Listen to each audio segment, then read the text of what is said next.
老师，我说句话，那个我母亲前一阵儿就是80多了，完了那个一个摔了，把那个大胯那个就股骨头上面一个摔裂缝了。后来用艾灸给她做了1周左右，她就能下地了。我说我母亲要我是对你表示感谢。啊，不用客气，还是要多注意，知道吧？老人的这一摔都叫做最后一摔，知道吧？对，但是她现在已经能下地走，能走道。能下地，记住我，伤筋动骨，你即便能下地，也一定要保守，把这个冬天熬过去。听我的哈。好。还就是后面就是这个冬天这个艾灸就不能少了，懂吗？还接着做是吧？看他能走路了，但他毕竟岁数在那儿放着呢。懂了吧？懂了。他内在的内耗不停的。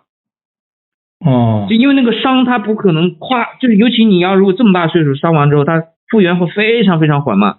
他内在的那个伤没有好，然后你以为能走路了，以为都 OK 了，然后你不去那什么，后面这个就慢慢那个问题就留下来了。好好弄。有你这么孝顺的儿子，他肯定好啊，都是你的功劳。那个我前阵也给他做了几次，他感觉现在好像一点感觉不疼了。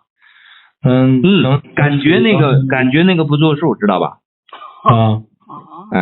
他裂了就是裂了，这个你绝对的，最起码到3个月，而且是后面下个月7号立冬，马上就开始这个最严寒的冬天，骨头这个东西到冬天愈合最慢。那还需要注意是吧？对。这个岁数本身它就长得慢，知道吧？对。恢复慢，千万不能大意哈，你就包括你们老了一样的。行，感谢老师。不客气。